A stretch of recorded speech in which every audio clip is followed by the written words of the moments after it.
श्री कृष्ण कहते हैं, कोई किसी को नहीं देता, सब अपने भाग्य का ही पाते हैं।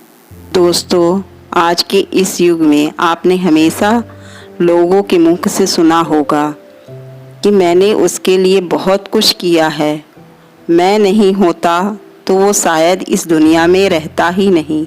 पर यह मिथ्य है, कोई किसी को नहीं देता, सब अपना भाग्य ही लेके आते हैं और अपने भाग्य से ही पाते हैं। एक आदमी ने नारद मुनि से पूछा, मेरे भाग्य में कितना धन है? नारद मुनि ने कहा, भगवान विष्णु से पूछकर कल बताऊंगा। नारद मुनि ने कहा, 1 रुपये रोज तुम्हारे भाग्य में है। आदमी बहुत खुश रहने लगा, उसकी जरूरतें 1 रुपये में पूरी हो जाती थी।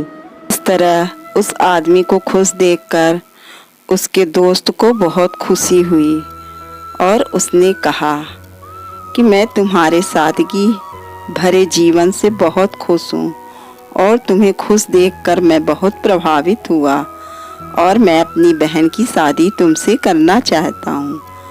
आदमी ने कहा, मेरी कमाई 1 रुपये रोज की है, इसको ध्यान में रखना, क्योंकि तुम्हारी बहन को 1 रुपये में ही गुजारा करना पड़ेगा।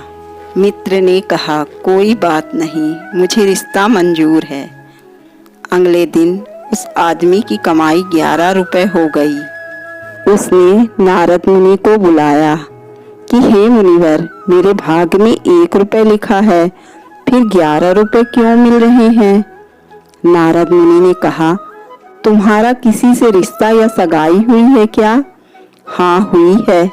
मुनिवर ने कहा, तो यह 10 रुपये तुमको उसके भाग्य के मिल रहे हैं और इन्हें तुम संभाल के रखो और तुम्हारे विवाह में काम आएंगे। इस तरह रुपए जोड़ते जोड़ते कुछ दिन हो गए और विवाह काफ़ी धूमधाम के साथ संपन्न हुआ।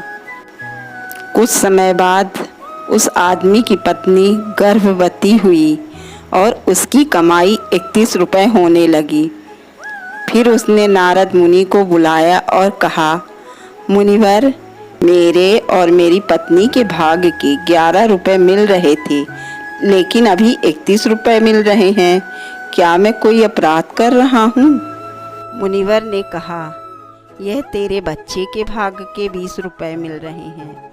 हर मनुष्य को उसका प्रारब्ध भाग्य मिलता है। किसके भाग्य से घर में धन दौलत आती है, ये उसको खुद को भी पता नहीं है। लेकिन मनुष्य अहंकार करता है कि मैंने बनाया है, मैंने कमाया है, मेरा है, मैं कमा रहा हूँ, मेरी वजह से हो रहा है। हे प्राणी, तुझे नहीं पता तू किसके भाग्य का खा रहा है। इसलिए मनुष्य को कभी भी घमंड नहीं करना चाहिए अपनी कमाई पर। क्या पता वह किसके भाग्य से कमा रहा है।